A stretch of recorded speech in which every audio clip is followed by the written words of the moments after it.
What's up guys, Mizzo Frizzo here, and in this tutorial I'm going to be showing you how to set up a replicated weapon system with simulated physics pickups. So as you can see here, we've got two players, one of them simulating a listen server, and if I go over to this weapon and pick it up, you can see on both instances this player has this weapon, and he can also pick up a secondary.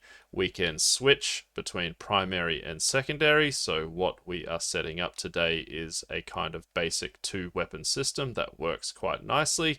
But what you'll notice is if I go over to a weapon that I already have and pick it up, it will drop a pickup for all players, so it's spawning a simulated physics pickup for the other player, who can also go over to it and pick it up. We can switch between weapons and being unarmed.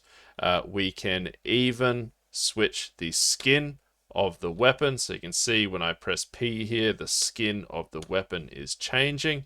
And if I go over to a weapon with a different skin and pick it up, it will pick up a weapon with that skin and drop a pickup with that skin. And the other player can even go over to that and pick that up, and they've picked up that weapon with that skin on it. We'll also be setting up some very basic firing logic, so you can see this is replicated animations and particle effects, and a replicated procedural vertical aim offset. This is quite a big tutorial, but I'm quite proud of what I've come up with. So without further ado, guys, let me show you how to do this. Alrighty guys, I'm going to create a new project using the third person template, but just for the record, it doesn't matter what kind of game you're making, if it's third person or first person or true first person, it doesn't matter, everything will work the same. So I'm going to create this new project and leave everything as default and hit create. And straight away, the first thing I'm going to do when the editor fires up is head on over to the Unreal Marketplace to download some free weapon packs. So the first one I'm going to search for is military weapons, and you can filter for free, and I'm going to grab this military weapons dark.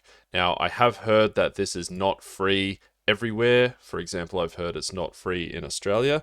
If it isn't free where you are, I'm going to give you an alternative in a moment, but just for now I'm going to add this to my project, and you'll see it says no compatible user projects found.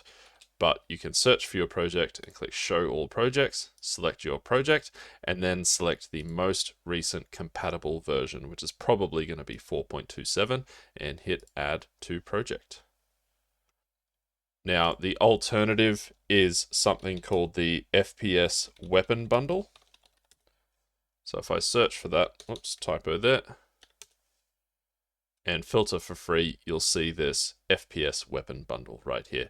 Now this comes with some very nice skeletal meshes, but it does not come with any animations or particle effects. So any part of this tutorial where we set up animations and particle effects for our weapons, you will need to source those from somewhere else. But with that in mind, I'm going to add this to the project anyway, because some very nice skeletal meshes here. You can search for your project, click show all projects, select your project, and then select the most recent compatible version, which again is probably going to be 4.27, and hit add to project. Once that's downloaded and added, you'll notice a couple of new folders here, FPS weapon bundle and military wep dark. I'm going to be working with the military weapons dark today, so I'm going to head into that one and weapons. And what I'm going to be using is this assault rifle B and this pistols B. And the first thing we need to do is create some static meshes for our simulated physics pickups. So I'm going to open up assault rifle B, but first I'm just going to Control C the name, open that up. And then up the top here, I'm going to click make static mesh. I'm going to find the same exact folder that one was in, so military wep dark and weapons. And I'm just going to call this assault rifle B static mesh and hit save. Close this and straight away open up that static mesh that we created, and I'm going to click collision here and just add box simplified collision. So this is now a static mesh of our weapon, and it has very basic box collision, which is all we need.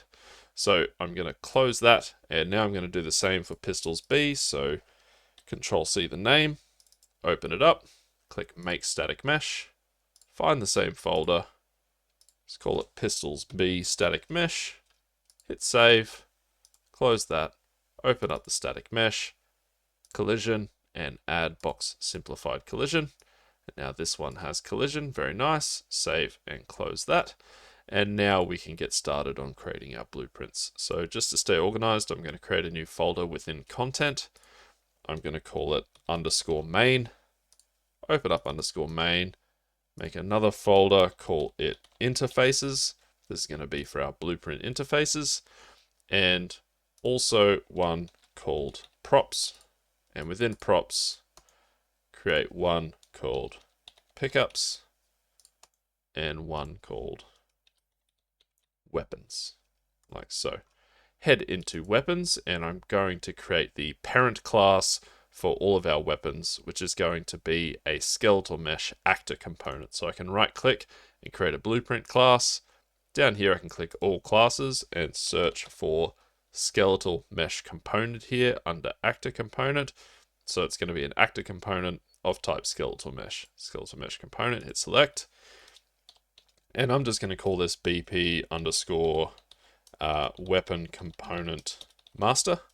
You can call this whatever you like, weapon component parent, weapon component base, but the principle is the same. So I'm just going to call this weapon component master, and I'm going to leave that one for now, but I'm also going to create a couple of enumerations. So right click and go to blueprint and enumeration. I'm going to call the first one enum _ fire mode. I'm also going to duplicate that and call the other one enum _ weapon name. Can open up enum _ weapon name and straight away add a few enumerators. This is where we're going to store the name of our weapons, but we're not actually going to give them proper names. We're going to give them integers. And the reason is that this is just going to be slightly easier to pass over to our animation blueprint to tell our animation blueprint what animations we should be playing. So I'm going to create 3 enumerators, call them 0, 1, and 2. And then instead of naming them here, I'm going to keep the name over here in the description. So the first one is going to be unarmed. Second one is going to be pistol. Oops. And the third one is going to be assault rifle. Save and close that and open up enum fire mode. I'm going to add 2 enumerators to enum fire mode. I'm going to call the first one semi-auto and the second one full auto. Save and close that. And we're not going to do anything in BP weapon component master just yet. We are going to head over to our props and pickups folder, and I'm now going to create the parent class of all of the pickups. So I'm going to right click and go to blueprint class. Let's just be of type actor and call it BP _ pickup master. Open up BP pickup master, and straight away in the components tab here, I'm going to add a static mesh component. Let's call it pickup object. Drag that onto the scene root to make it the root. I'm also going to add a sphere collision, and you can call that pickup radius. And make sure that pickup radius is parented to the pickup object like so. You can tell it's parented because it'll be slightly indented here and part of this little drop down menu. So we're going to select pickup radius and change the sphere radius to 100. That's a size that I've found to be quite good. I'm also going to select the pickup object, and I'm going to change the static mesh to just any old mesh, just the first thing I see, which is this sphere here. And the reason we're going to select a static mesh here is so that we can give it some attributes that will be inherited in the child classes. So with the static mesh and sphere selected, we can search for tick and uncheck start with tick enabled. We don't need tick. We can also search for physics and check simulate physics. I'm also going to check mass and change the mass to about 60, and the linear damping and angular damping I'm going to change to 0.25, like so. We can also search for replicates, and what we need is replicate movement. So that's not there. Class defaults. Yeah, so click class defaults, search for rep, and find replicates and check replicates, and also replicate movement. So this is what's going to make our replicated simulated physics pickups work for all the players. So check replicates and check replicate movement, and close that. And we also want to just add a variable here, and we'll call it weapon to spawn. And you can find your weapon component master class reference. So it's going to be a class reference to our weapon component master, like so. We can save and compile that and close that, and then right click on that and create a child blueprint class. And I am going to call this one BP underscore primary weapon pickup. Like so, primary weapon pickup. So we're going to have a class for our pickups that will spawn a primary weapon, and a class for our pickups that will spawn our secondary weapon. There are different ways of doing this. You could do it with an enumeration, for example, but for now, this is how we're going to do it. So we're going to have a class for our primary weapon pickups and a class for our secondary weapon pickups. One mistake I did make here is in pickup master, weapon to spawn, we're not actually, I'm just going to control C that name and then delete that variable. We don't actually want that in our pickup master. We want that in these other ones. So get rid of that and open up BP primary weapon pickup. And then in BP primary weapon pickup, we're going to add that variable weapon to spawn.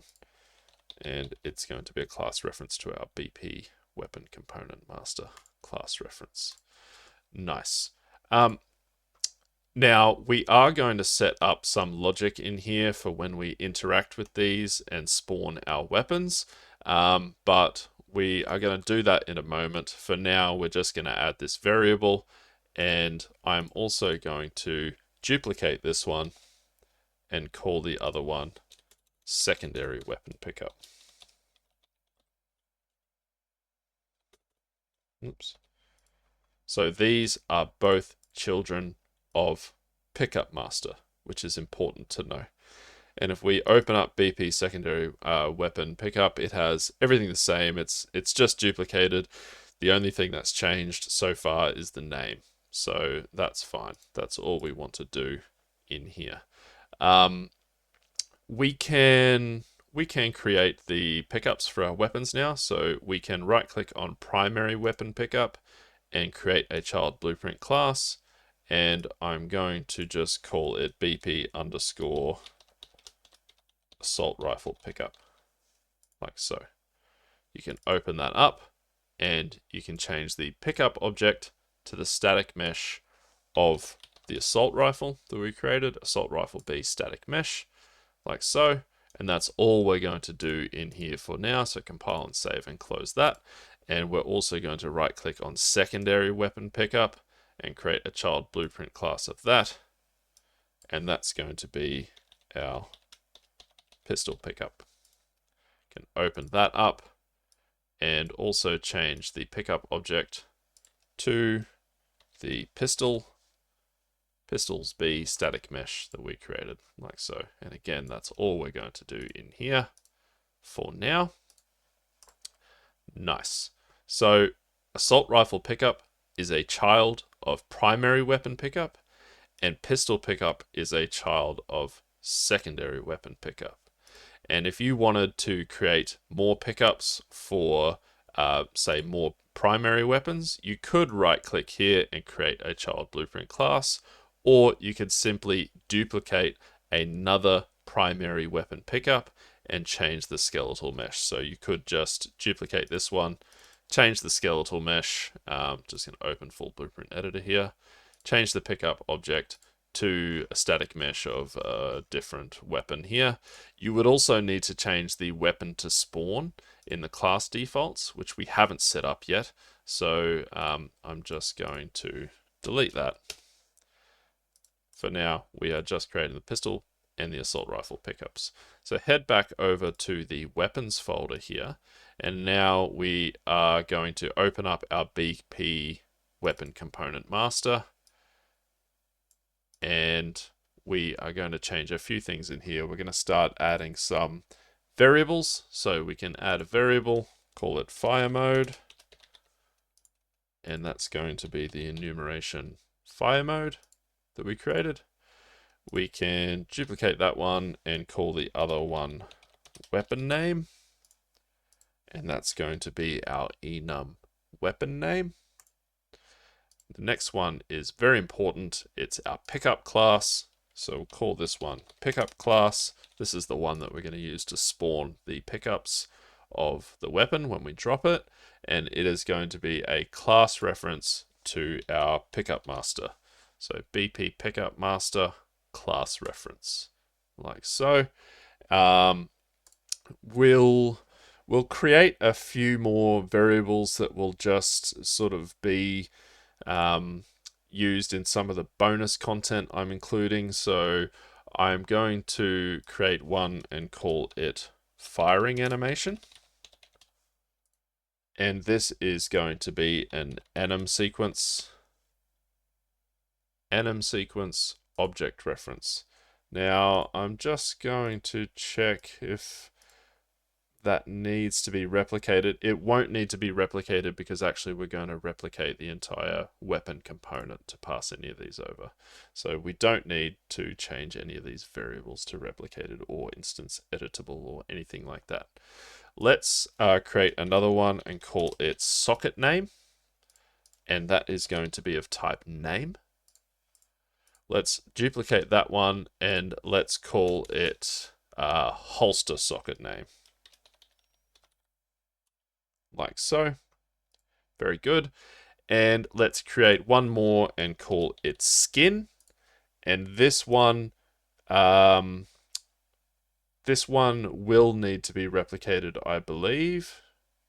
Yes, this one will need to be replicated because it's something that we're kind of trying to pass over to other players. So this is kind of why I've included the skin changing mechanic, just to show you that an example of something that does need to be replicated. So this one is going to be a material instance.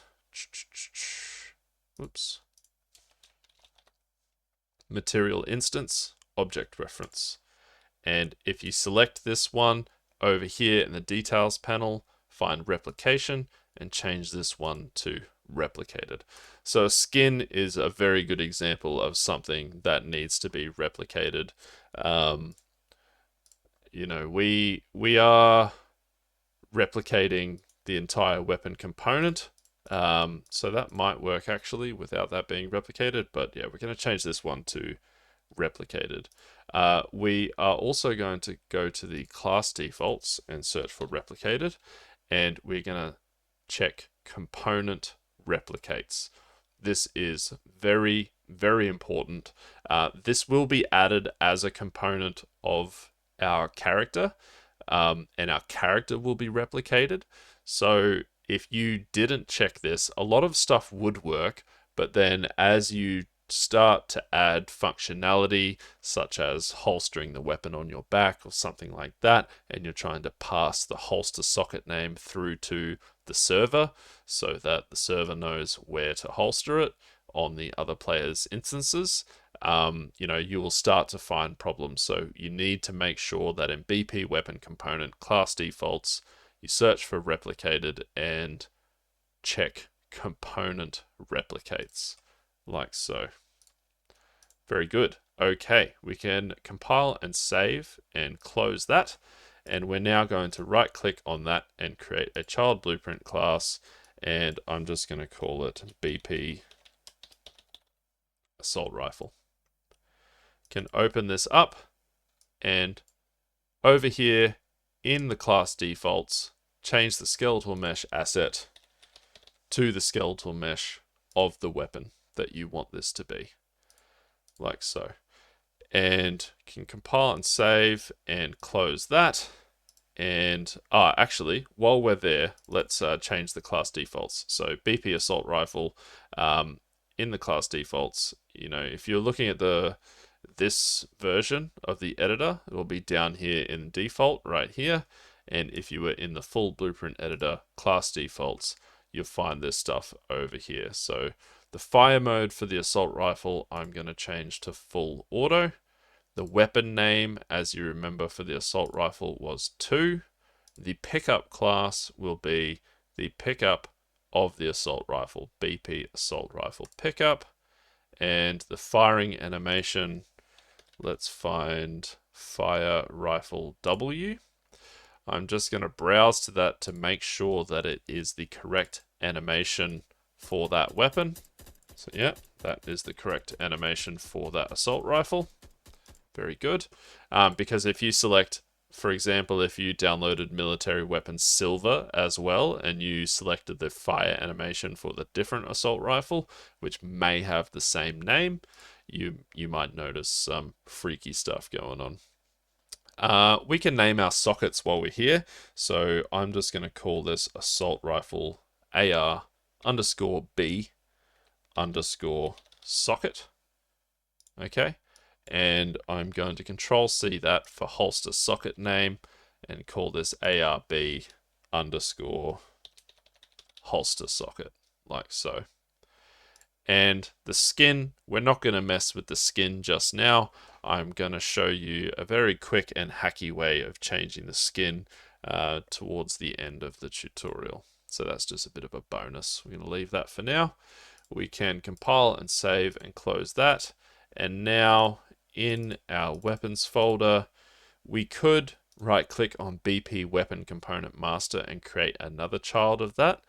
But because BP assault rifle is a child of weapon component master, we can also just duplicate that one. And I'm just going to call it BP underscore pistol. Open up BP pistol.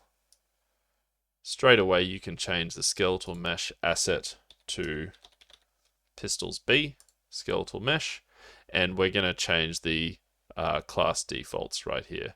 So when something has a parent class like we've created here, it will often open up in this editor mode. You can open the full Blueprint editor, but the beauty of this is that if you wanted to set up a new weapon, like we are doing now, we duplicated the assault rifle blueprint, we can literally just change a few things in here and the whole weapon is set up. So let's just change the skeletal mesh asset to pistols B. Let's change the fire mode to semi-auto. The weapon name for the pistol is 1. The pickup class will be the BP pistol pickup. And let's find fire pistol W. Quickly browse to that one and open it up to make sure that that's the correct firing animation for that skeletal mesh, and it is. And let's change the socket name to pistol socket and pistol holster socket. And once again, I'm just going to leave that skin blank. Compile and save and close that.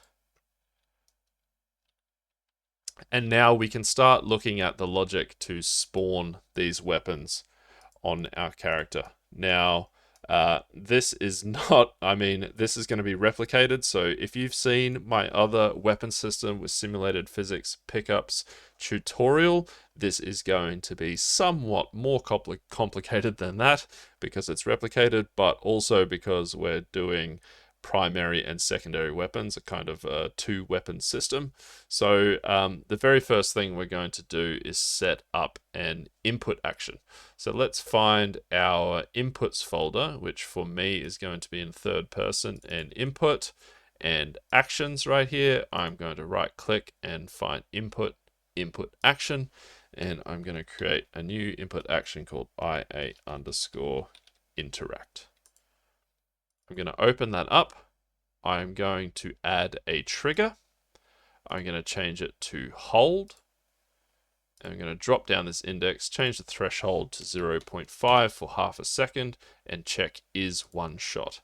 Now, I noticed in my previous weapon system tutorial, a lot of people forgot that we did this, even though I mentioned several times to hold F when we pick up a weapon. We are setting this up so you need to hold it for half a second to pick up. So just keep that in mind. I'm going to save that and close that, and then back out to my input folder and open up my IMC default. Drop down the mappings here, add a new mapping, and it's going to be our IA Interact. Going to drop down IA Interact and click this little keyboard icon, and then I'm going to press the F key to set this as F, and that's all we need to do in here. So we need to hold F for half a second for IA Interact to fire off. I'm now going to open my third person and blueprints BP third person character, and I'm going to find my IA Interact right here, Enhanced Action Events, IA Interact, and this is where we're going to be setting up our spawning logic or our interact logic. So this is going to use a blueprint interface, so we're going to set that up right now. We can go to our underscore main and interfaces folder and right click and go to blueprint interface, and I'm going to call this BPI underscore interact.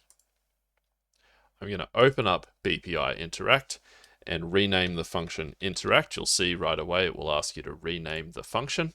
So we're going to rename the function, and we are going to create an input here, and I'm going to call it character picking up, and it's going to be an object reference to our character. So for me, BP third person character, object reference. So we're going to pass through, when we call this function on our pickups, we're going to pass through a reference to which character is picking it up.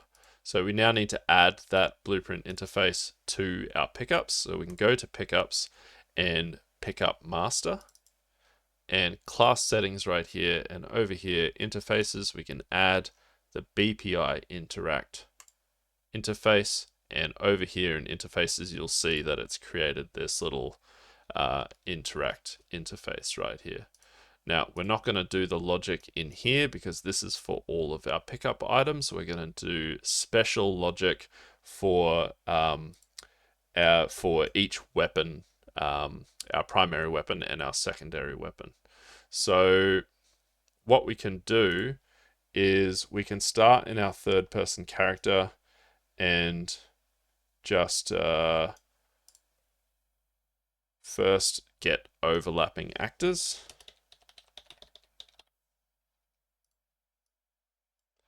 And the class filter here is going to be our pickup master, BP pickup master. We can get a copy, so it's going to get the first overlapping actor of type pickup master. And then just to do an additional filter here, we're going to check does implement interface, and the interface will be our BPI interact. Put this on a branch, and now if we hold F and we're overlapping with an actor that isn't BP pickup master and doesn't implement the interface BPI interact, this will ring false and this won't fire off. If it does, what I want to do now is just check is it a primary or is it a secondary weapon.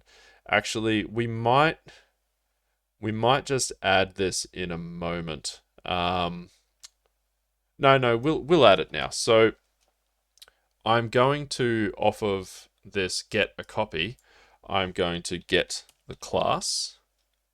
So I'm getting the class of the overlapping object, and then I'm going to check class is child of.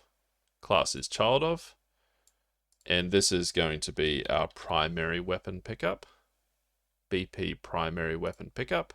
So I'm checking if it's a primary, put it on a branch, like so. And if it is not a primary, I'm going to check if it's a secondary. So I'm going to duplicate these two nodes right here and plug the false down into this one. make sure you plug this get class into the test class right here. And this is going to be our BP secondary weapon pickup.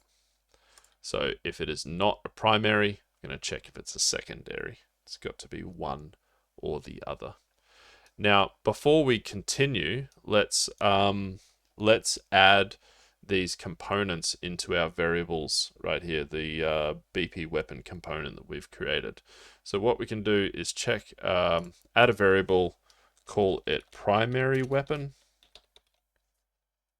and that's going to be an object reference to our weapon component master, BP weapon component master object reference, like so. And you'll see this will automatically put it into its own little subsection here called components.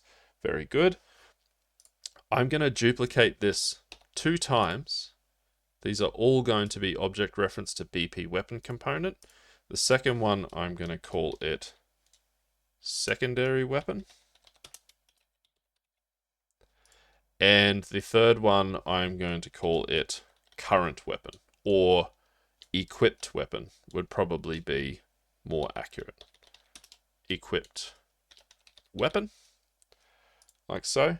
And these will all need to be replicated. So select primary weapon and change replication to replicated. Change secondary weapon to replicated. I probably should have done this before I duplicated it, but that's okay. Change all of these to replicated, like so. Very nice. Okay, so now that we've checked if what we're overlapping is a primary or a secondary, we need to set up this logic here. What I'm first going to do is check if I already have a primary, so I can get my primary weapon here and then right click and convert to validated get. Plug this in here. And if we do have one, we're going to drop a weapon. So we need to set that up. But if we don't, we're going to just straight up spawn it. And we're going to spawn it with a custom event called interact. So we need to run this on the server and multicast it to all players. So what we can do just below here is create a couple of custom events. I'm going to call this one ROS for run on server, interact. I'm going to select it. I'm going to change replicates to run on server and reliable. I am also going to create a custom event called MC for multicast underscore interact. And this one, I'm going to multicast and reliable. And on this MC interact, what I'm going to do is call our interact message. So I'm going to send this out, and we can take the target and plug it in here, and we can also take character picking up and plug it in here. And then on the run on server interact, we're going to call the multicast interact. And then again, we can take the target and plug it in here, and the character picking up and plug it in here. And now when we call run on server interact, we'll be able to pass through the target and a reference to the character that's picking it up. So that's what we're going to do up here. So if we don't have the weapon, we are going to just interact, call the run on server interact, like so. The character picking up, this is very important, will be a reference to self. So when we call this on the server, it's going to call it on all of the clients, and it's going to pass through a reference to the self, which is this instance of the third person character that's picking the weapon up. This can be pretty complicated stuff. We're going to drag off of this get a copy here, and that's going to be the target. I'm going to add a reroute node here and just put this straight down through the middle here. And we're going to do the same down here. So exactly the same. We're going to duplicate these two nodes right here, and if it is a secondary, what we first want to do is grab our secondary weapon here, right click, convert to validated get, and if we do not have one, we can straight up call that interact. Off the is valid here, we're going to drop the weapon, but we'll set that up in a moment. So I'm just going to double check here that everything is set up. We just need to plug in the target right here. So this is going to interact with the pickup, and that's going to spawn our weapon. Yeah, this is, like I said, a bit more complicated than my other tutorial, but follow along and everything should be absolutely fine. So right now, what we need to do is go over to our pickups and implement that logic that spawns the weapon. So it's actually going to be two different events within our character right here. One is going to be spawn primary weapon, and one is going to be spawn secondary weapon. So let's start by creating a custom event, call it spawn primary weapon. And let's also create one called spawn secondary weapon. Nice. We're just creating these so that we can call them from our pickups. So what we're now going to do is, so we're calling this ROS interact. We're calling the interact message right here, and the target is the overlapping actor. So we need to go to our, so we'll start with our primary weapon pickup and open this up. And over here, you'll find the interact. You can double click that, and we've got this very nifty interact with the character picking up right here. So this because our pickups are replicated, we only need to run this on the server. We do not need to multicast because replicated actors are automatically spawned on every client. So we just need to run this on the server. So we're going to call a custom event in here called run on server spawn weapon. And because this is our primary weapon pickup, what we're going to do is spawn our primary weapon event. So we can drag off this character picking up and spawn primary weapon, but we're not actually going to do it straight off of here. We're going to do it on the server. So before I forget, I need to select this one and change it to replicates, run on server, and reliable. And what we can do is plug the target here into here. We can also grab the weapon to spawn and plug it into, no, we need to create that input right here. So, yeah, we will need to create that in our character. So we can go back to our character right here. So one thing I forgot to do with these is create an input and call it weapon to spawn. And that's going to be our class reference to our weapon component master. So weapon component master class reference, like so.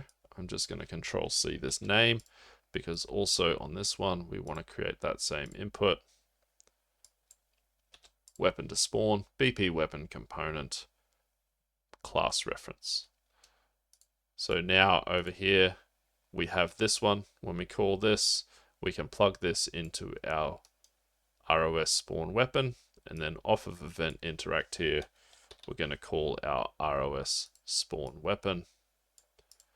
And the target is going to be the character picking up, and the weapon to spawn is going to be the weapon to spawn, like so. that's all we have to do in here, but we now have to do the same for our secondary weapon pickup and call the spawn secondary weapon instead. So we can compile and save and close that and open up our secondary weapon pickup. Call this interact function right here. And off a character picking up, we can spawn secondary weapon, call that custom event, but we're not going to do that off of there. We're going to do it off of a RPC. So call custom event, call it ROS spawn weapon, change it to run on server and reliable. Plug this in here, plug in the target and the weapon to spawn. Off of event interact, call the ROS spawn weapon. Target will be character picking up. Weapon to spawn will be weapon to spawn, like so.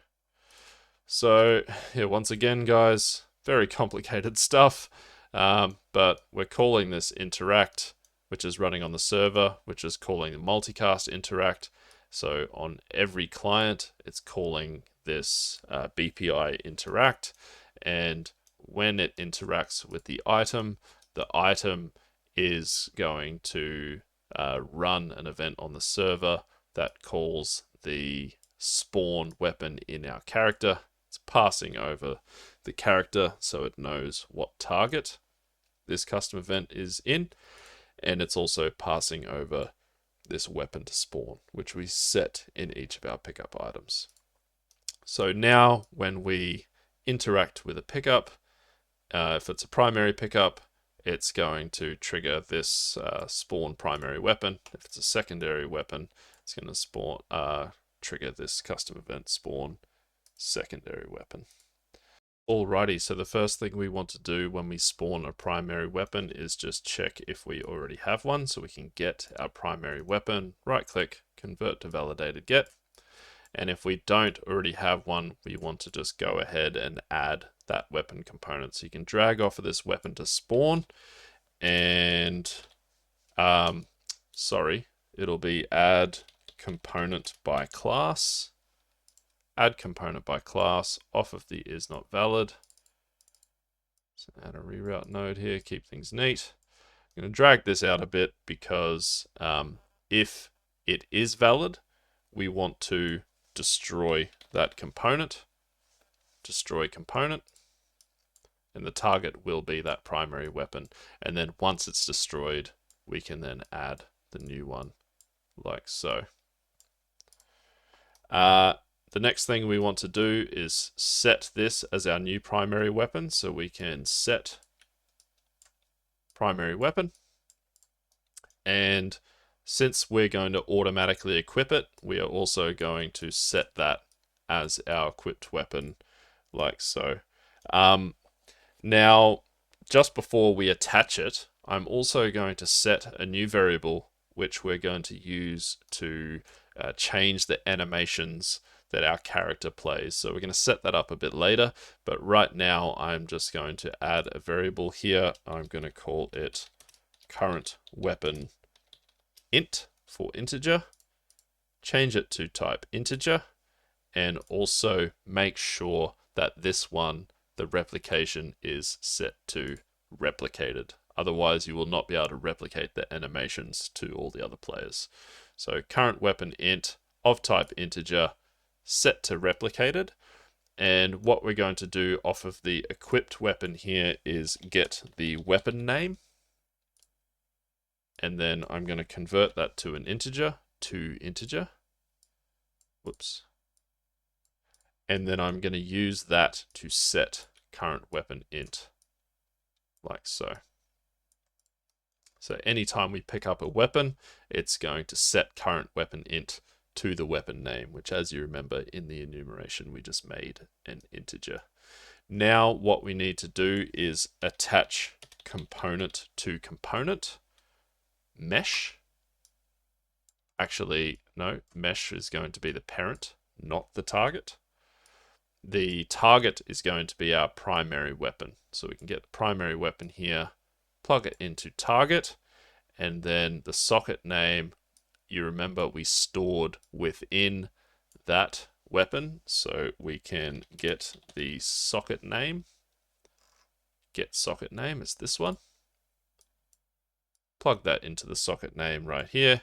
And we want to change all of these to snap to target, like so.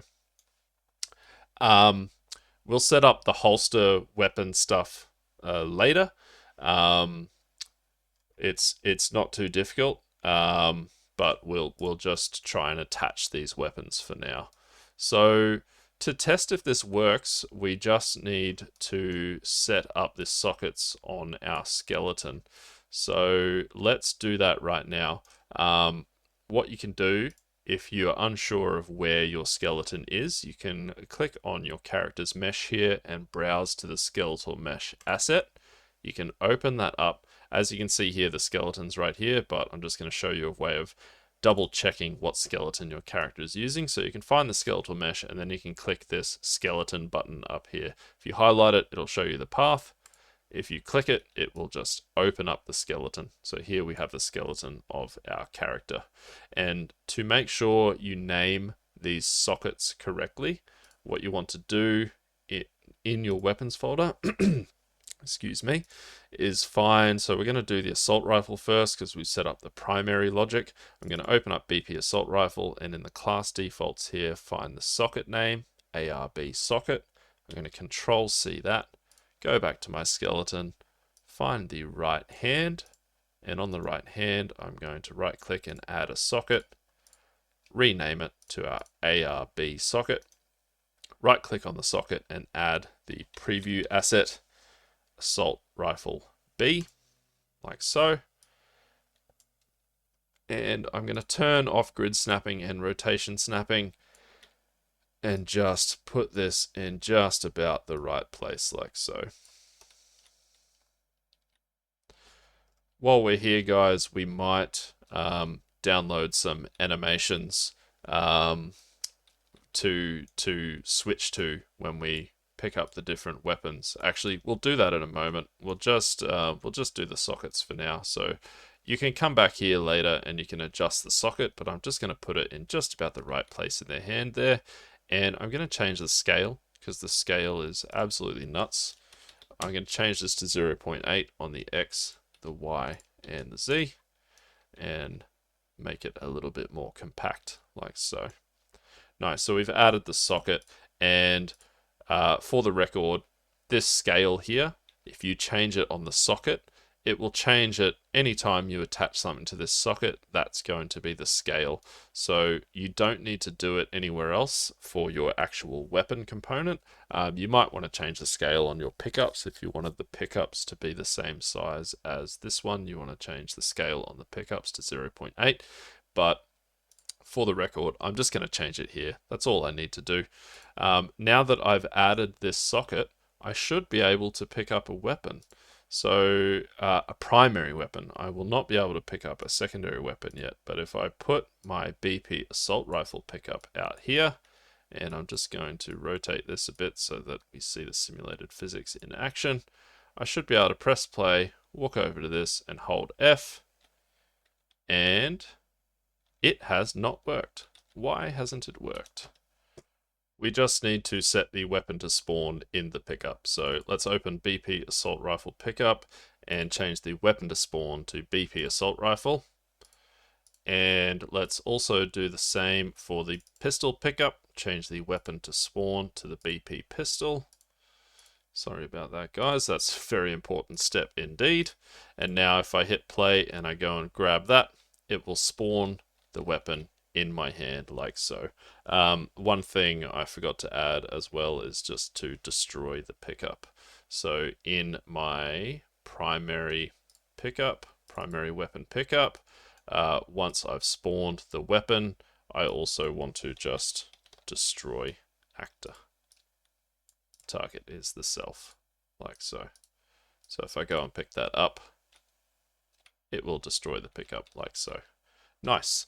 Let's do the same with the secondary weapon. So the logic is pretty much identical, but we're doing it with the secondary weapon. So I could just copy this and change a few of the things, but just to make sure I don't miss anything, I'm going to set it all up from scratch again. So I'm going to get my secondary weapon, right click, convert to validated get. And then if we don't have a weapon, we want to add component by class.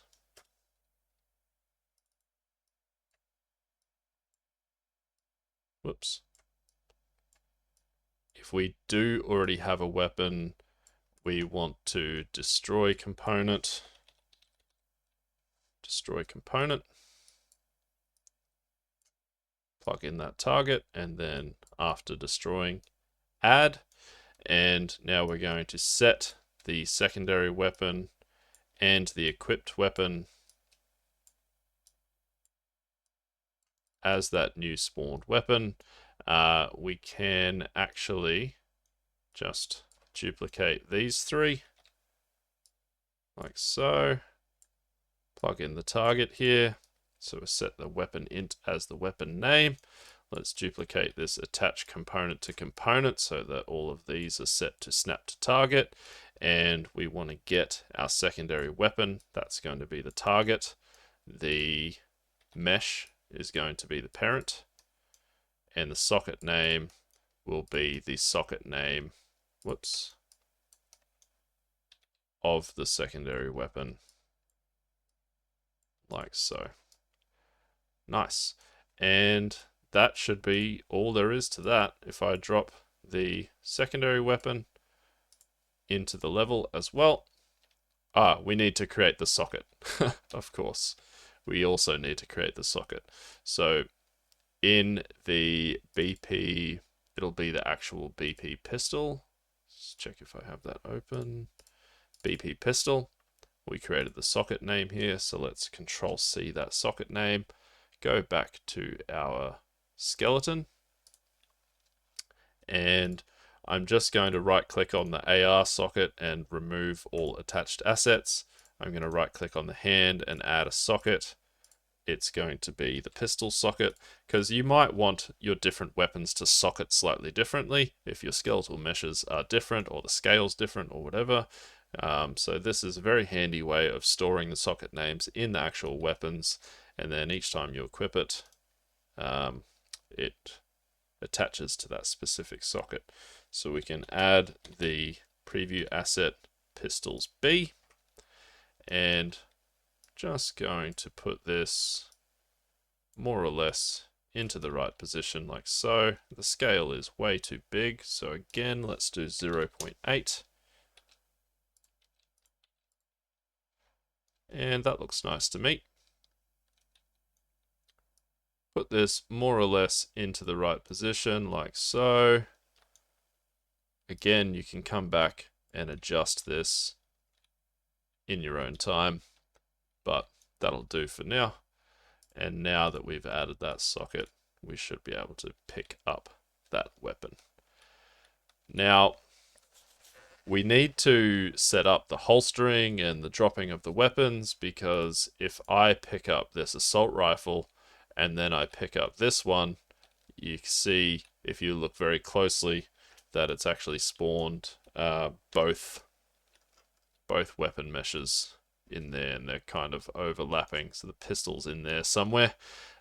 So we need to holster our other weapon onto our back, and we also need to set up the dropping of the weapons. So the holstering of the weapons is not too hard. Let's set that up right now. Basically, what we're going to do on the end of the primary spawn is check if we have a secondary. And on the end of our secondary spawn, we're going to check if we have a primary, like so. So once again, once we spawn a primary at the end, we're checking if we have a secondary. And if we have a secondary, we want to holster it. We're going to do this on the server and on all clients. So we need to create a custom event. let's call the first one run on server underscore holster weapon, something like that. And I'm just going to Control C this and create another custom event and call it MC for multicast underscore holster weapon. This one is going to be multicast and reliable. This one is going to be run on server and reliable. And here we are going to call the multicast holster weapon. And then on the multicast, we are going to attach component to component. So we can grab one of these and duplicate it. And the target and the holster name need to be passed through. So what we can do is just put the target onto here, and then this target onto here. And then if we call here off of isValid, we call run on server holster weapon. This target will be the secondary weapon. And then down here, we can also call it here, and primary weapon will be the target right there. Just gonna move these out a little bit. And then off of target right here, we can get the holster name. What did we call it? Do we call it holster socket? Get holster socket name right here. That will, it's because we didn't, I need to specify this as an object reference to the character. So on a MC holster weapon, on the inputs here that were automatically created when you drag this pin on, I'm going to change that to an object reference to our weapon component. So weapon component master, object reference like so. And I'm going to do the same on the holster weapon. Change this to weapon component master object reference. And now we should be able to get the holster socket name like so. My mistake. Plug that into the socket name like so. And also just grab your mesh and plug that into the parent like so. And nice. We now need to create those sockets on our skeleton as well. So once again, we are going to need the socket name that we wrote into our class defaults. Let's do the pistol first. So pistol holster socket. I'm going to Control C that, go to my skeleton, and then where you want to create this socket is up to you. I am going to parent my pistol holster to spine 1. So I'm going to right click on spine 1 and add a socket, call it pistol holster socket, paste in that name, make sure it's exactly correct, right click, add preview asset, and that's going to be our pistols B skeletal mesh. And then I'm going to change this to world space, move this out to the side, rotate this a little bit like so, and put it where I want it.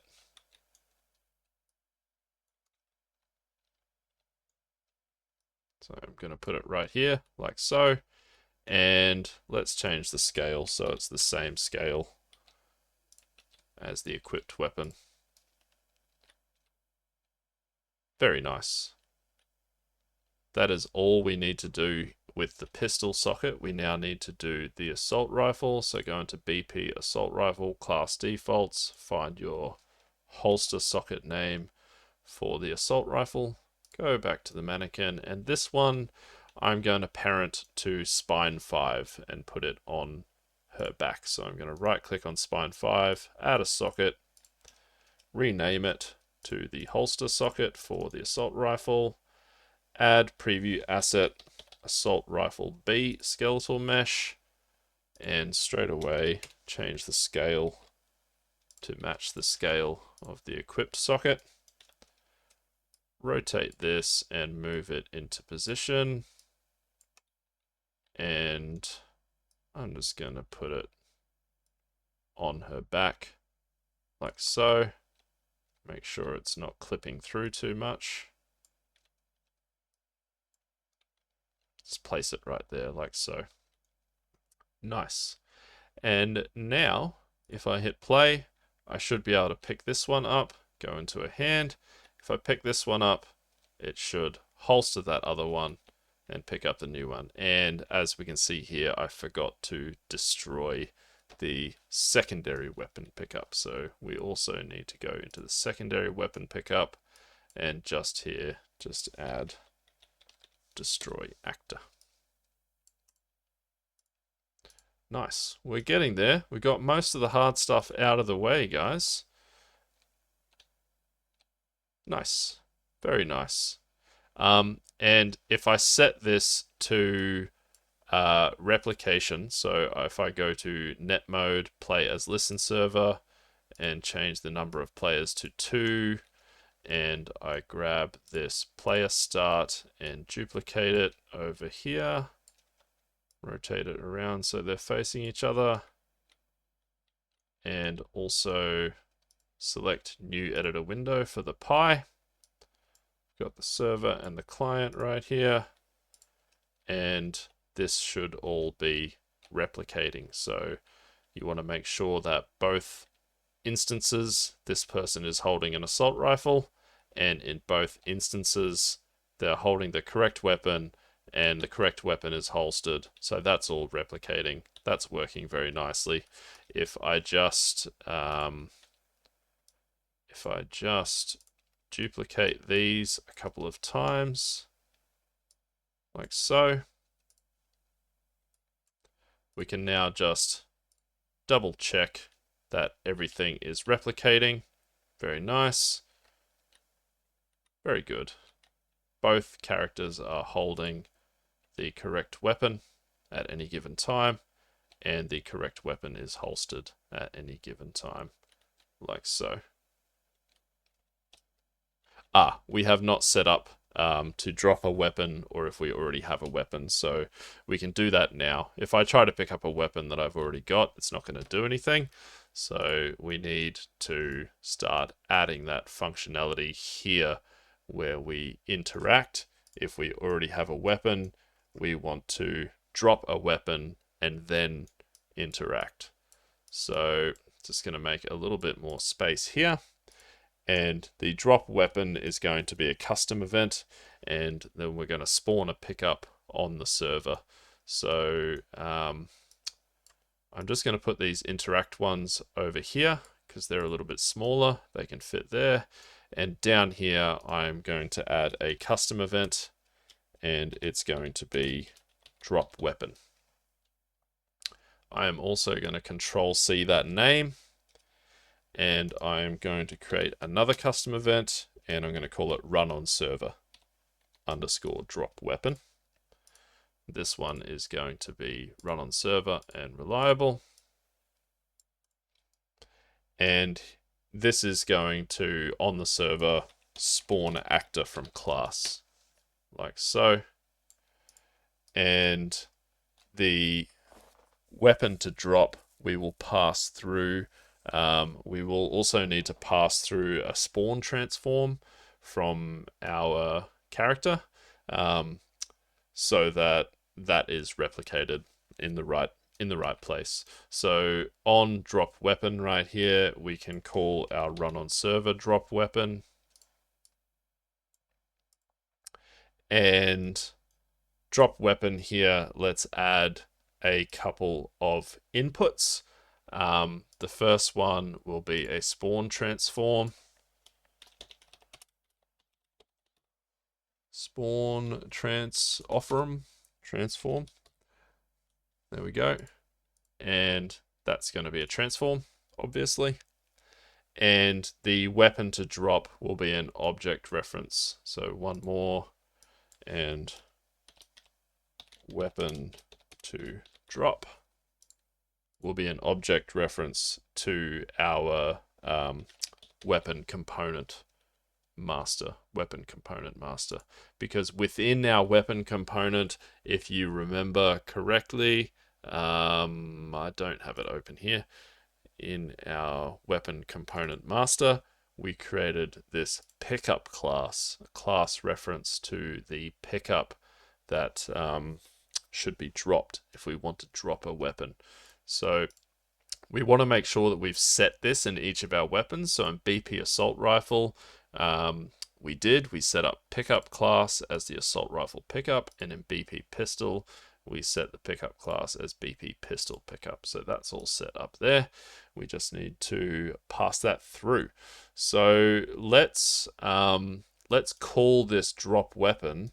Let's also add the weapon to drop actually in this custom event. So we'll add that input as well.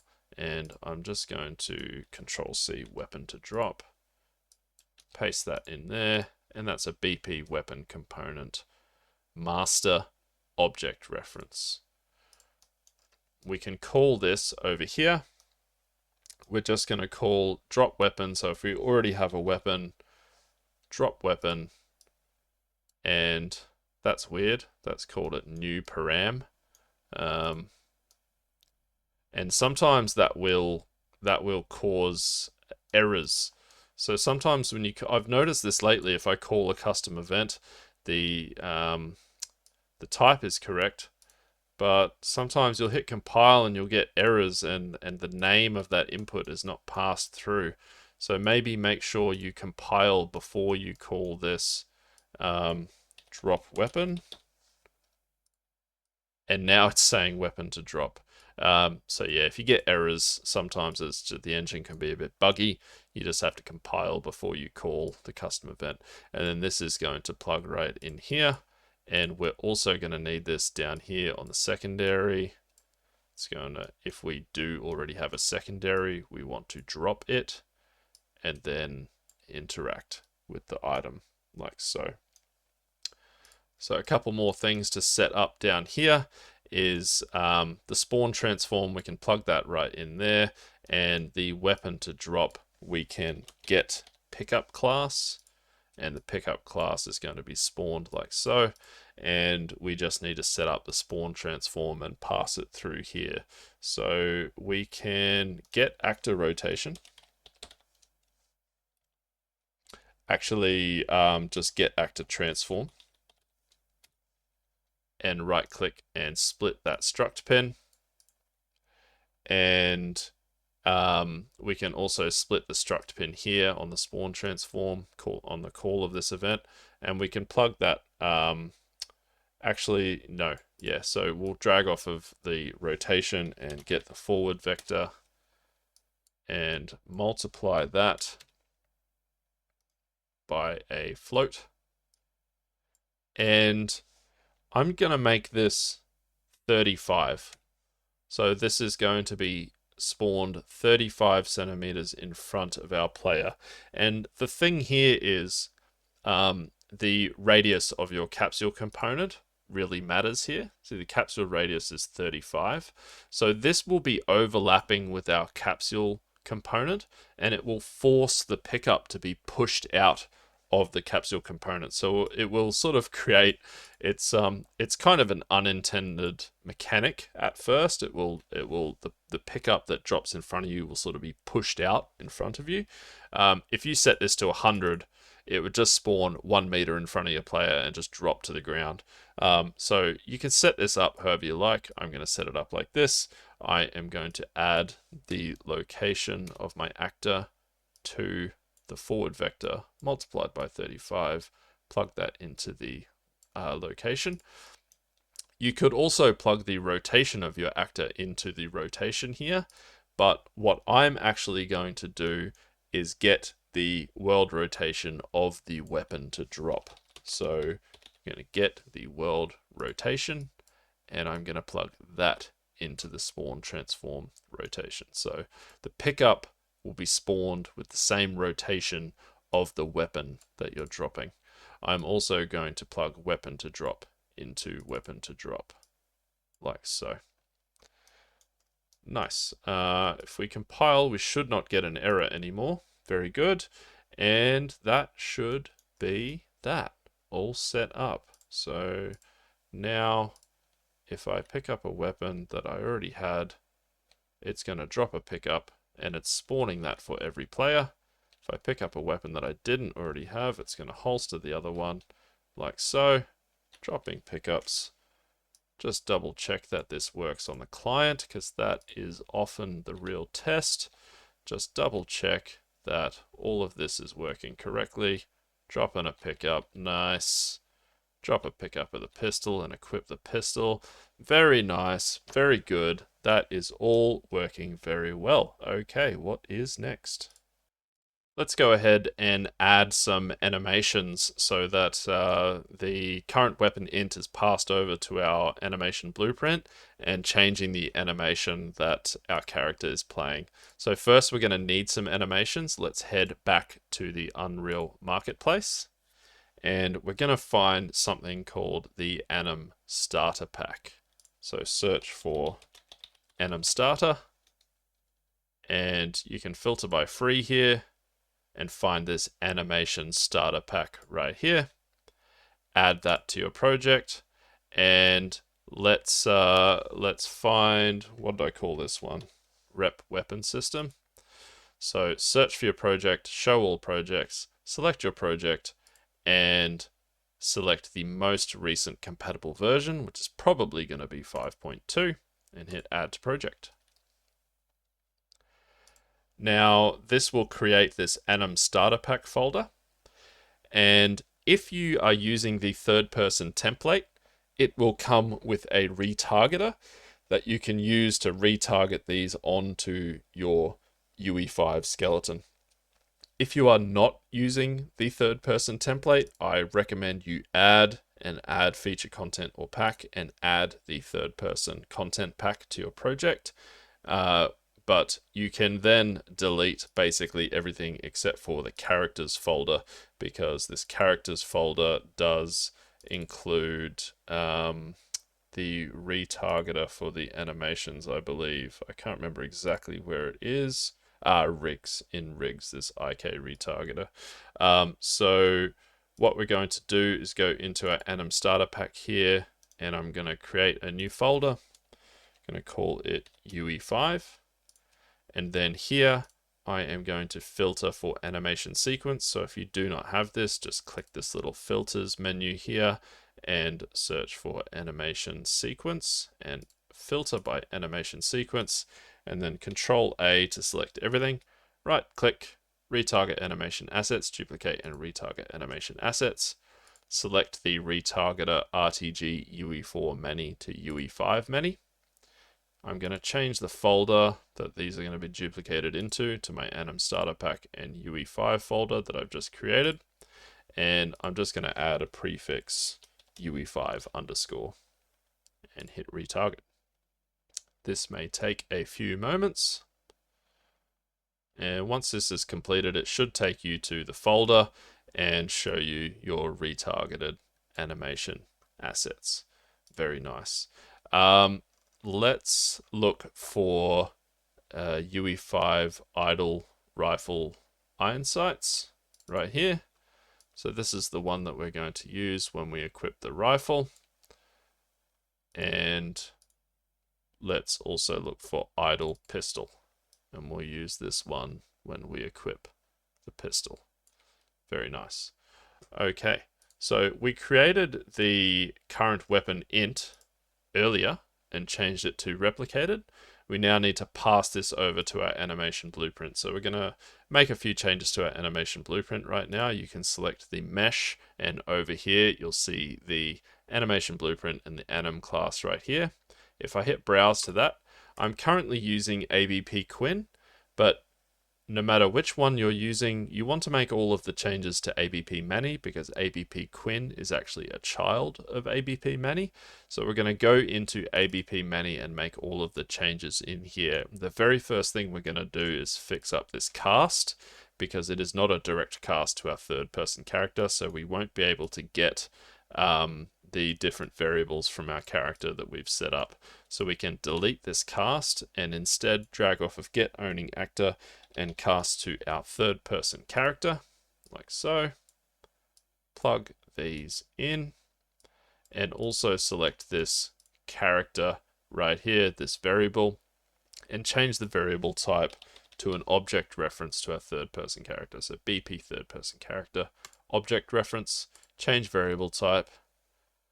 And now when we drag off of the character, we can get stuff such as the current weapon int right here.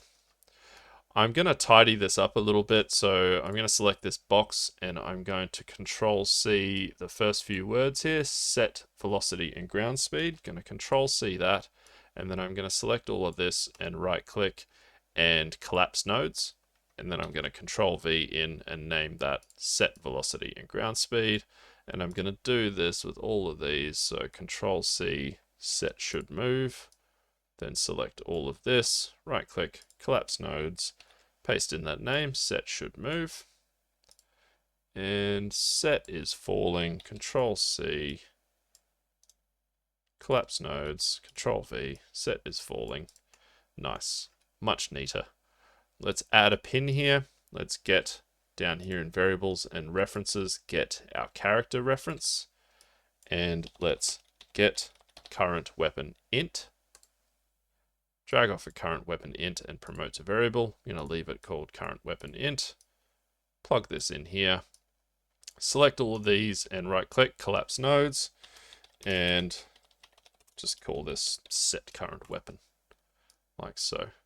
So now we have access to our current weapon int in our animation blueprint. What we can do is head on over to the anim graph, and we're going to make quite a few changes here. Let's first disconnect this right here. I'm going to move this stuff out a little bit. And off of main states, let's find a layered blend per bone. And I'm going to select the layered blend per bone node, and under layer setup, drop this down and add a new branch filter. Drop that down, change the bone name to spine _ 01.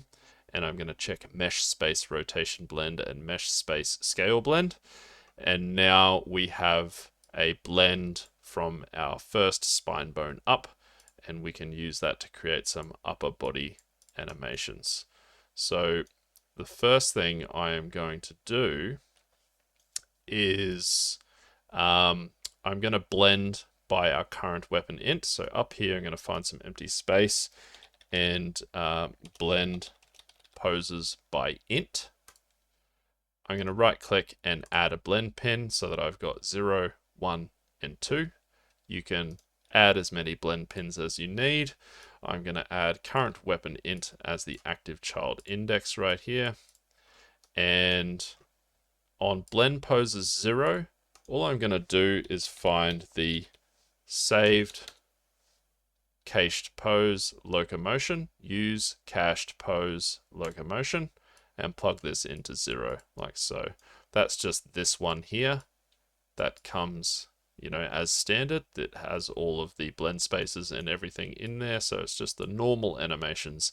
Plug that into there. I am, for the pistol and the assault rifle, I'm going to cache these poses as well. So just up here, I'm going to create a new state machine. I'm going to call it pistol anims. I'm going to Control C that name. And I'm also going to create a new save cached pose. And I'm going to rename that one as well, pistol anims. And I'm going to do the same thing for my assault rifle anims, new state machine, call it assault rifle anims, Control C that name, new save cached pose, and rename that one assault rifle anims like so. And then I'm going to call these, plug them in here.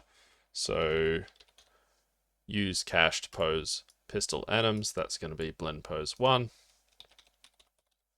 Use cached pose assault rifle anims, that's going to be blend pose 2.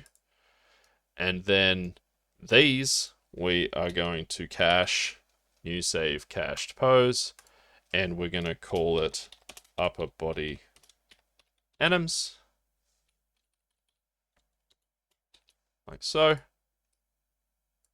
And then I'm going to call this down here in front of this default slot. Use cached pose upper body anims. Plug that in there. Nice. Now this is all set up, but these are empty. So we need to go in here into pistol anims and off of entry, add a new state. I'm just going to call it base. I'm not going to set up any aiming states or firing montages or anything like that. Well, I might set up a firing montage just to show you how to make that replicated at the end. But let's just go into base here on the pistol poses, and I'm going to find my idle pistol, UE5 idle pistol.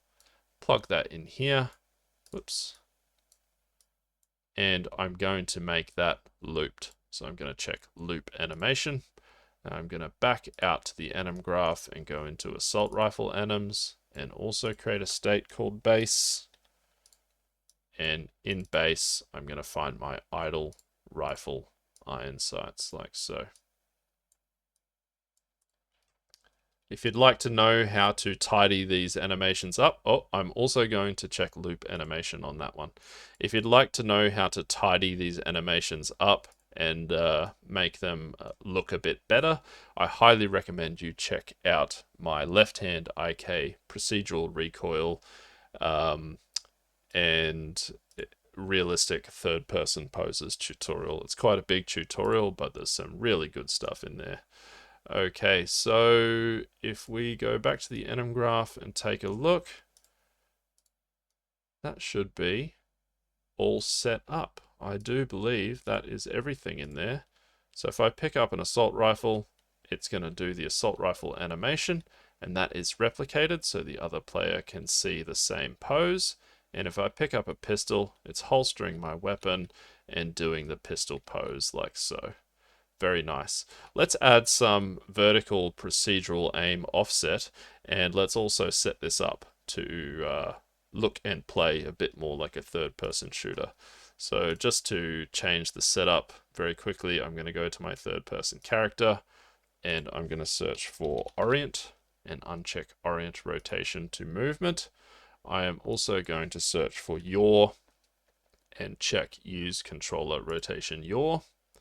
I'm also going to select the camera boom here, and here I'm going to change the target arm length to say 300, and the socket offset I'm going to make this 150, so that our camera is over to the right and up a little bit. And now if we hit play, yeah, we've got a bit of over the shoulder action and our character is rotating with us. So that's a bit more like a third person shooter. Very nice. Okay, let's add this procedural vertical aim offset. What we need to do is head into the animation blueprint, and I'm going to add a pin to the sequence right here and grab my character reference. And off of the character reference, let's get base aim rotation. You can right click this and split the struct pin. We're going to get the Y pitch value right here, and we are going to subtract it off of 360. We are also going to negate it, so we're going to multiply it by -1, and we're going to check if it's greater than 180 degrees and use that to select float. Plug these ones in here like so, and then we need to divide it by the number of bones we're going to apply it to. So I'm going to apply this to the 5 spine bones, so I'm going to divide it by 5, and then I am going to make a rotator, leave that plugged into X, that's the one we need, and then we can promote this to a variable, call it pitch rotator, and plug it into the execution pin like so. And I'm just going to highlight all of this and right click and collapse nodes, and we'll just call this set pitch rotation. head on over to the enum graph, and I'm going to grab this stuff here and move it way out to the left. I'm going to right click and search mod and find transform modify bone. Plug this one in here. And over here, I'm going to find translation pin here and uncheck expose as pin. We don't need translation. I'm going to leave rotation, but I'm going to change the rotation mode to add to existing, and then scale, unexpose that as a pin, alpha, unexpose that as a pin. So I've just got this one pin rotation, and the rotation mode is set to add to existing. Now that we've done that, we can duplicate this 4 times so that we have 5 of them. Plug them all in.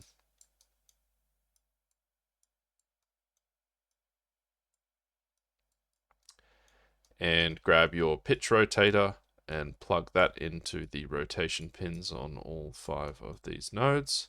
So this is why we divided it by 5, because we're applying it to 5 bones. So we are now effectively multiplying it by 5. And the last thing we need to do here is just change the bone to modifier. So select the first one, change the bone to modifier to spine 1, change the second one to spine 2, so on and so forth, spine 3, spine 4, and spine 5. And the brilliant thing about this base aim rotation is it is, as far as I can tell, it is automatically replicated as part of how Unreal Engine replicates movement. So this should be totally replicated. You can see our server is looking up and down. That's working nicely. And our client, that is also working nicely. Very good. Okay, let's implement some basic firing logic and spawn some particle effects. So let's head over to the third person character, and I'm just going to find some empty space down here and find the left mouse button. I'm not going to set up an enhanced input on this one, but for the record, if you're making a project, making an actual game here, you would want to set up an enhanced input, not just, do this quick and hacky way where I put it on the left mouse button. This is just a basic, basic thing we're going to do for fun as a little bit of a bonus. Let's find the equipped weapon and pull that out and right click and get a validated get, because if we don't have a weapon, we don't want to be firing. And then let's create a variable and just call it firing ? Type boolean, and we're going to set that twice, off of pressed as being true and off of released as being false. We did set up the firing modes, I believe. Let's just double check. BP Assault Rifle has the firing mode full auto, and BP Pistol has the firing mode semi-auto. Very good. So what we can do is drag off of the equipped weapon here and get fire mode. And then we can do a switch on enum fire mode. And after this, we're going to call a custom event so that we can run this on the server. So let's just down here create a custom event, call it run on server _ fire. Speaking of fire, the fire alarm in my neighborhood is going off right now, so apologies if you can hear that. I'm going to change this to run on server and reliable, and I'm going to create another custom event, call it multicast _ fire, and this one is going to be multicast and reliable. And then off of semi-auto, what we can do is just call the run on server fire. And on fully auto, what we're going to do is check this is firing boolean, so we can get that, make a branch, and we're going to make a very simple fully automatic firing loop here.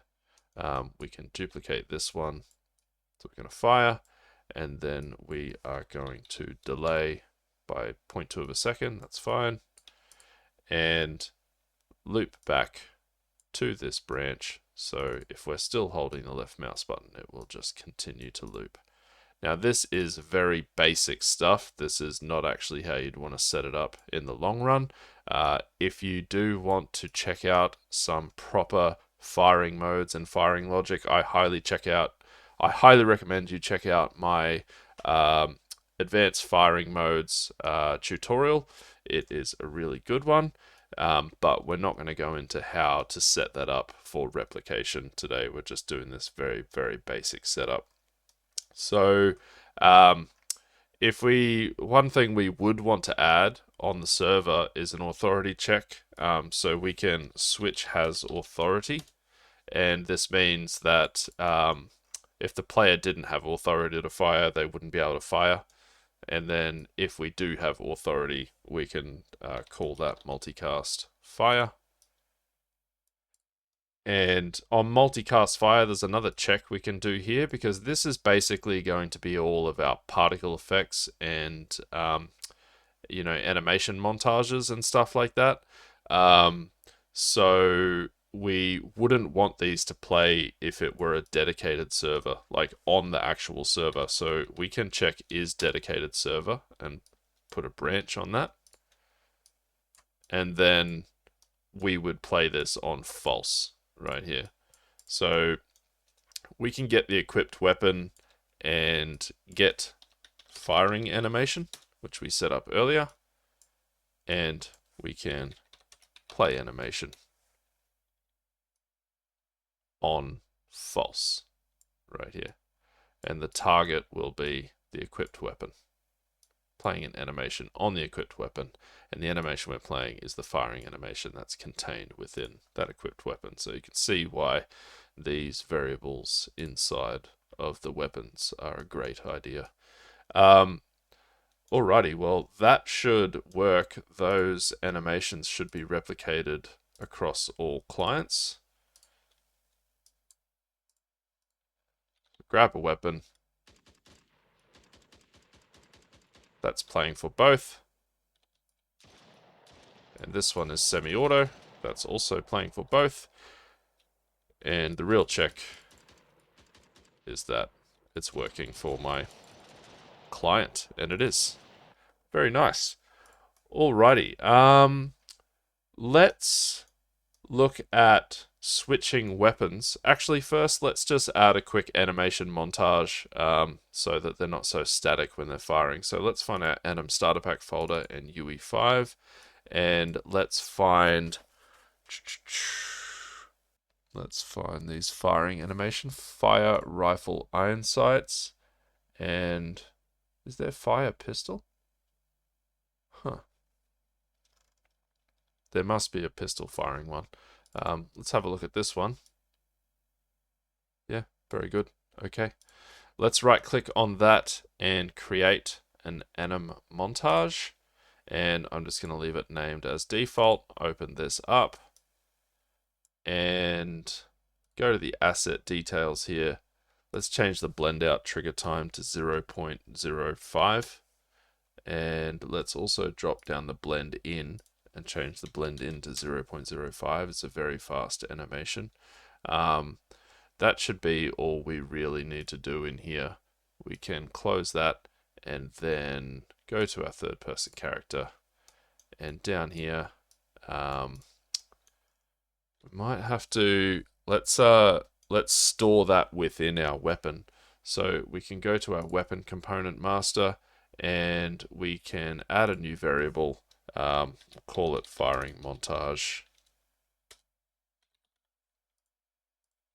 That will be an animation montage.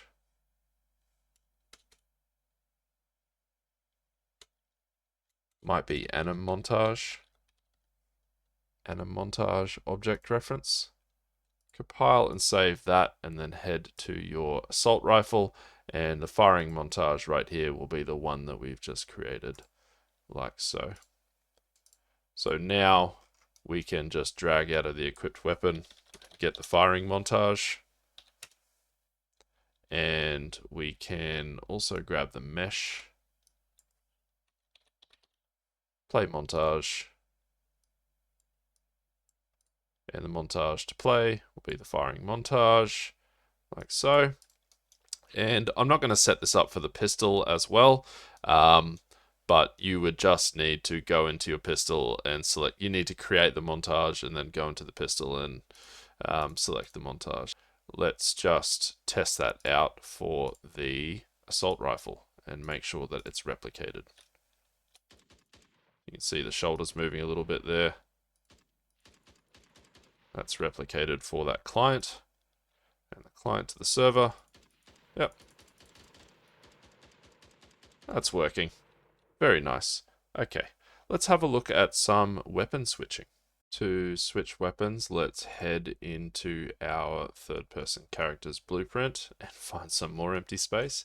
And again, I'm not going to set up enhanced inputs for this. I'm just going to find the 0 key, the 1 key, and the 2 key. And I'm actually going to call functions from these in case you want to set it up on the mouse wheel as well. So you'll also add a mouse wheel input and then a multi-gate, which we can look at doing in a moment. So I will just create a custom event here and call it unequip weapon. Basically holster weapon, but we'll call it unequip weapon. This one will be equip primary, and this one will be equip secondary. And I'm just going to call these here. So unequip weapon, equip primary, and equip secondary. So we'll set up all the logic off of these ones here. Let's start with the primary. So the first thing we want to do is check if we do have a primary. So a validated get is a very good way to start off logic. Sometimes we get the validated get and then we check if there even is one. If there isn't, then we won't do anything. And the next thing we want to do is check if we already have it equipped, because we also don't want to execute this code if we've already got our primary equipped. So we can get our equipped weapon, and what I'm going to do is check if these are not equal, because we want the bulk of our code to be running off the true execution pin, not the false. So we check if they are not equal, and if they are not equal, we also want to check if we have a weapon equipped, and this is just to stop some potential errors. So we can also get our equipped weapon and convert that to a validated get. And if we do have a weapon, we want to holster it. So we can call our run on server holster weapon, like so. And if we don't, we can go ahead and set it as our primary, as our current weapon, and attach it. So we can get that logic from right here, where we spawn our primary weapon. And basically what we want to get is everything from the set equipped weapon to the attach component to component. We can grab all that and duplicate it down here. And what we want to set the equipped weapon as is the primary weapon. We set it as the primary weapon and then we attach it like so. And that's that pretty much. We just need to skip the holster weapon if we don't have an equipped weapon. This is basically in case you are unarmed and you're switching to your primary, you don't have an equipped weapon. So we don't have anything to holster, and the holster function will return an error. There is no equipped weapon to holster. So yeah, bypass that one there. Let's do this again for the secondary. So we can get a secondary weapon, right click, convert to validated get, check if this is not equal to our equipped weapon.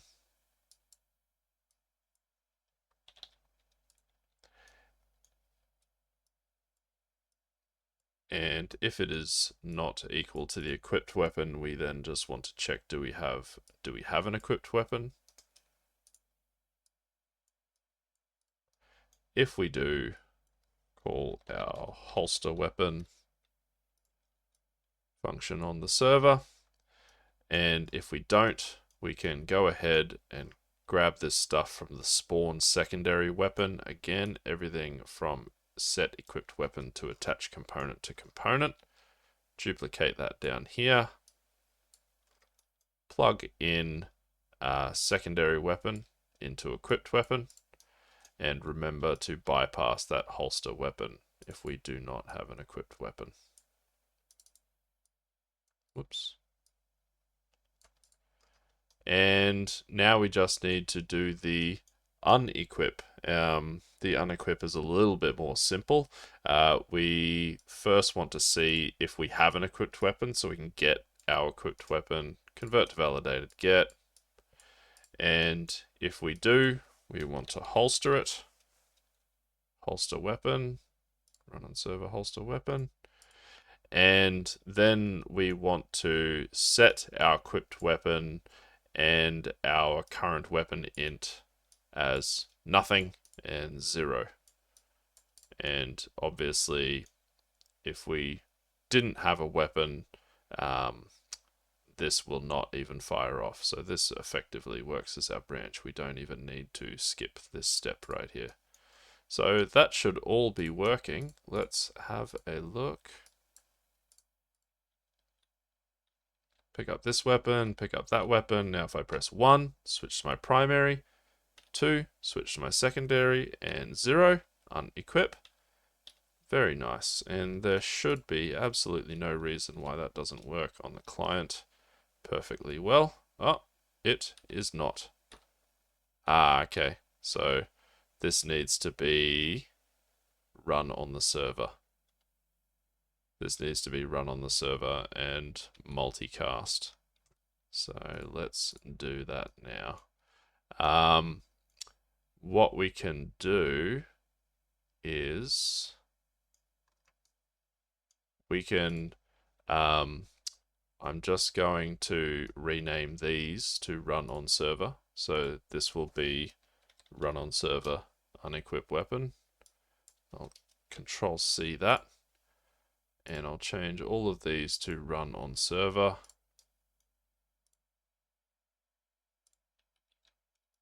And if there's ever any doubt whether you need to multicast anything, you can just try to run it on the server, see if it works, and then go from there. So we can just try run on server on all of these, run on server. I suspect this will need to be multicasted because of this, this attach. There might be a problem here because this runs on the server as well. So we might want to make this check before we call the run on server.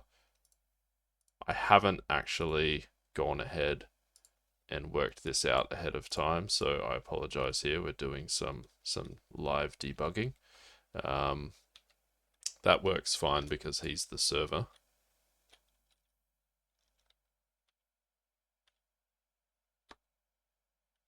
And that seems to be working fine as well. Yeah, so we don't need to multicast this. We are multicasting the holster.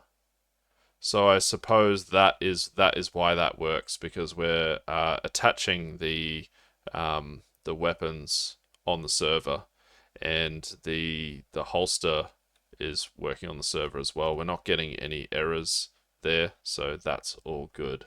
That is working nicely. Let's see if we can get this working on the mouse wheel as well. So we've got these calls already set up, so we can just find mouse wheel up and mouse wheel down.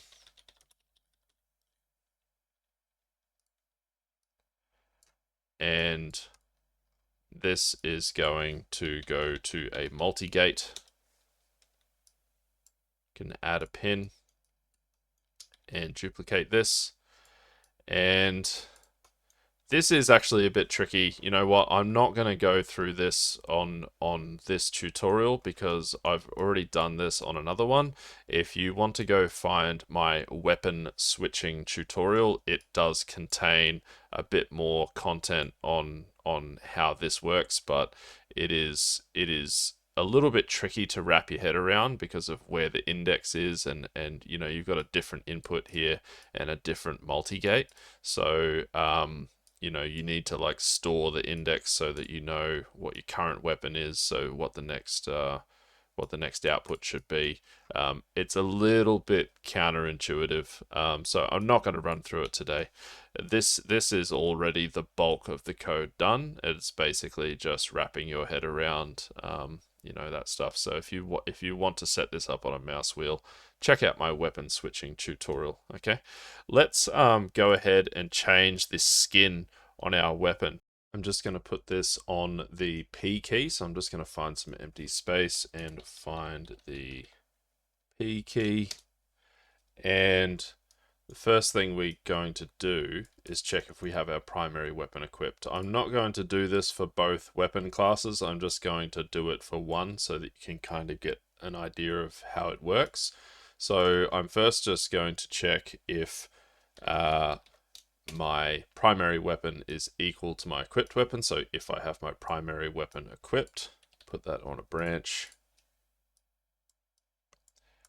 And then we're going to call a custom event within our primary weapon. So let's set that up, but first let's just create a couple of different materials for our assault rifle. So I'm going to go to my BP assault rifle and browse to the material right here. And I'm going to duplicate it, which I've already done. So I've just duplicated it. I've opened up the duplicate and I will browse to the texture, and it will browse to this, the original texture. I've then duplicated that and then open up the duplicate, and I've just cranked the brightness up like so that you can distinguish it from the other one.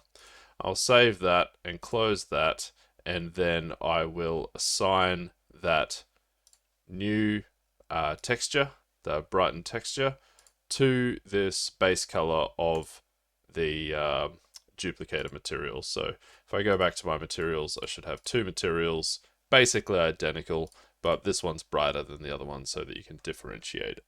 Okay, so as I said, we're going to call a custom event in our primary weapon. So we're going to go into our weapon component here, and I will start by creating a custom event. Let's call it run on server underscore switch skin. And I will also create one called multicast underscore switch skin. This one will be multicast and reliable. This one will be run on server and reliable. And if you haven't already, you should have this skin variable that we created earlier in the BP weapon component of type material instance object reference, and we are going to make that replicated, make sure that's replicated and instance editable, and expose on spawn like so. And what we're going to do here is I'm just going to put this on a flip-flop. So this is obviously not how you'd want to set this up. You wouldn't want to be able to you know, change your skin just by pressing a button, or maybe you do want that, but I'm just basically doing this to give you an idea of how this setup is going to work and what's required to make everything replicated for all clients on the pickups and when you pick up a weapon. So what we're going to do here is just on A, we're going to set this as our new one here. So select this new one and use asset browser selection. So add it to this one. And then the other one right here, select that and put that on this one here. And then we're going to set material, and the material is going to be as that skin variable. Duplicate this one, do the same down here. So the target here is the self. This is a skeletal mesh component. So it's setting the material of the skeletal mesh at element index 0. So if you go to, for example, your BP assault rifle and look at the material here, you'll see it's at element 0. So we're changing this one right here. Very good. And then on the run on server switch skin, we can call the multicast switch skin like so. And then we just need to, in our character, call the run on server switch skin like so. Got an error. Add component by class. This is something from earlier because I was testing. Just ignore that. We're going to go into that in a moment. Setting the color of the weapon when we pick it up. So now if I hit play, this should work. If I pick this up, I've crashed the editor. Very good. Sorry about that, guys. I think that was just, you know, failing to compile and save everything, and I still had some warnings there, but that is working. So if I just bring this up, I can pick up a weapon, and if I press P, it's going to change that skin, and you can see it's changing for both instances here. And just to double check that it's working on the client as well, that's changing on both instances. Very good. So that is working, but what happens if I change the skin to this white one and then I go and pick up an item here? It's dropping a pickup that doesn't have that skin on it. So we're going to now set it up so that it spawns that pickup with the same skin, and when you pick up that pickup, it will you will pick up a weapon with that same skin. You will notice here that the boxes are out of sync, so they're not the same on both instances. Here I'm bumping into a box on my left, but there's no box there. And that is because these static meshes have to have replicated movement. So what you can do is select your little boxes here and then search for rep and just check static mesh replicates movement. And that has to be for each single one, because these are just instances of static meshes. They're not a blueprint or anything like that. So now these boxes will be replicated. Nice. Okay, so let's set this up so that it will spawn a pickup with the same skin on it. We are going to need, so we're just going to do this for primary for now. So in our primary weapon pickup, we can create a variable and call it skin. Object reference to a material instance. And this will be instance editable and expose on spawn, like so. And then in our primary weapon pickup, what we want to do is set the material as the skin when this pickup is created. So let's create a couple of custom events. We'll call this one run on server set skin, and another one,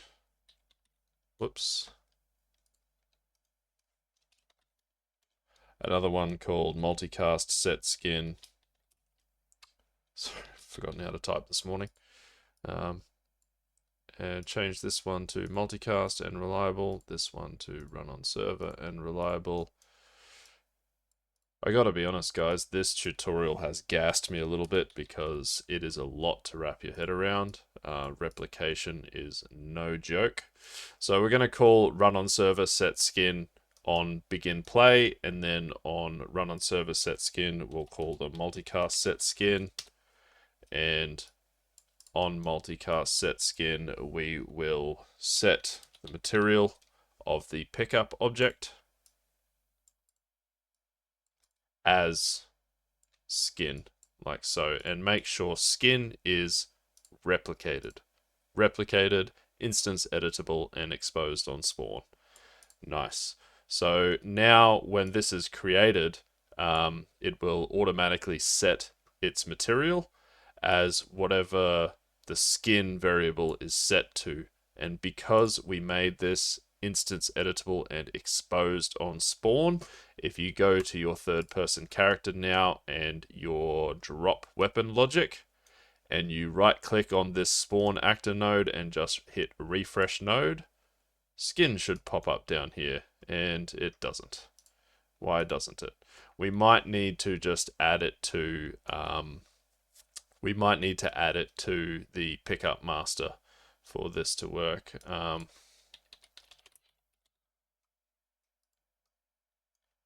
Yeah, it's not coming up here, which is odd, because this is just any pickup, I guess. Weapon to drop. Primary weapon, secondary weapon. Okay, so we might just need to add this instead of adding this skin here to the primary weapon pickup. We might just have to add it to the pickup master. And this is probably a good moment to point out that I have made a slight mistake here. It's probably not a good idea to have primary weapon pickup and secondary weapon pickup be children of the pickup master, because if you were going to have just normal pickups in your game, they would be children of this one. So I probably should have just duplicated this one and made a weapon pickup master and then made these two children of that. But that's okay. This is a learning process. So I'm going to add in the pickup master, I'm going to add the skin variable, material instance, object reference, instance editable, exposed on spawn, and replicated. And now if I go back here to this spawn actor node and I refresh it, it will say skin right here. So instance editable and expose on spawn exposes this as a pin on spawn, so that when we spawn this pickup, we can set the skin. And we just have to check that, yes, we've got skin in our weapon component. So this is the skin of our weapon component right here. And then here, all we have to do is drag off weapon to drop and get skin. Plug that in here. And now when we drop that weapon, because on event begin play, it's going to set the we just need to get skin here. And this is the skin that we just created in the pickup master. So that's passed on down. Even though you can't see it here, it's inherited. It'll be in the class defaults here, skin, which is set when when we create it here. The skin is set right here, and then it's been created. It will run this code and it will set the material as the skin, like so. So now if I pick up a weapon, press P, pick up another weapon, it'll drop a weapon with that skin. And now the next thing we have to set up is if you go over to this weapon and pick it up, it will just pick up a black one. It's not going to be white. So we need to set that up. And just double check that we're spawning the correct skin on the client as well for the pickup. Okay, so to set the weapon skin when we pick it up, we are going to basically call another function. And now this is getting a little bit messy. You know, you could probably figure out a way of tidying this up. But in our weapon component, I'm basically just going to create one more set of RPCs to set the material. So I'm going to create a custom event, multicast set skin. Just double check that this one isn't called set skin. Yep, it's called switch skin. I am going to control C that name, make our run on server set skin. This one will be run on server and reliable. This one will be multicast and reliable. And we are also going to add an input to these, call it skin, object reference to a material instance. Same on this one, skin. set the material as the skin, call multicast set skin, set the skin as this skin variable that we will pass through, and we are going to call this on our spawn logic right here when we pick up the weapon and spawn it, but we will also have to pass it through when we pick up the weapon. So we need to add another input to our spawn primary weapon here, and it's going to be skin, object reference to a material instance, and then obviously in our primary weapon pickup, where we call this spawn primary weapon, that's where this skin will be passed through. And we should, I like to pass these back through so that they're passed through from the initial call, and then we can just get skin. Oops. Get skin, pass that through. So this is the skin of the pickup, which we set obviously when we drop. We just tested that. So we're passing that through to our spawn primary pickup. And on our primary pickup right here, we have made that skin on the weapon component instance editable and exposed on spawn, and obviously replicated, and that has exposed it as a pin right here, so we can just plug that in there. But I have noticed that this isn't really spawning an actor, so this doesn't you know, if you go into the weapon component and you do this off of begin play, like I call run on server set skin on begin play here, it doesn't really work. I guess it's because it's not an actor that's being spawned. So we need to call this after we create it. So we've set the skin of the component here, the skin variable, but we haven't yet applied it. We haven't set the material. So what I'm going to do is just grab this stuff here and move it out a little bit. And then off of primary weapon here, I am going to set the skin, the run on server set skin, like so. And what I'm going to set it as, might just pass this underneath here. What I'm going to set it as is the skin of that component. So we did set it in here, we just haven't applied it. And so we can go off of here and get skin, plug that in here, and then that will be passed through to this, which will pass through to the multicast event and set the skin like so. And that should be everything. Oh, we got an error.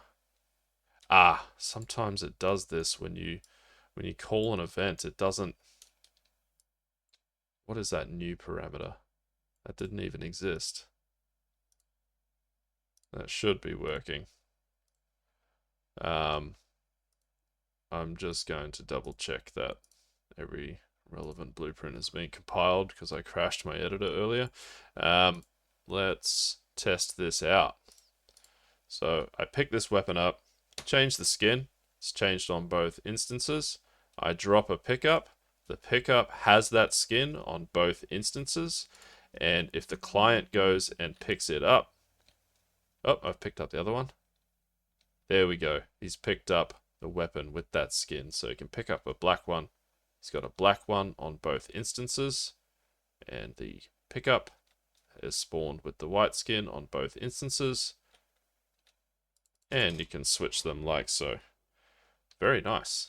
That is working very well. One thing I did notice, if I press 0 here and switch to my unarmed, that when I jump, it just has the basic locomotion on the upper body. I think what we can do here is just plug in main states in our animation blueprint. So if I go to the anim graph and my unarmed anims right here, I actually want to use main states. That's a state machine. So let's just cache main states. Whoops. And I'll just double check that main states isn't already cached. No, it isn't. So cache that pose. Whoops. New save cached pose. Call it main states.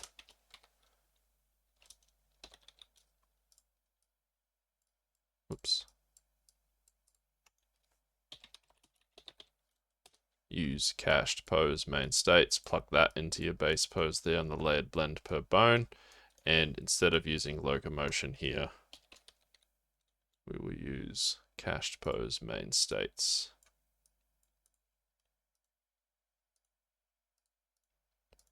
And now when we're unarmed, yep, we should have the normal jumping animations like so.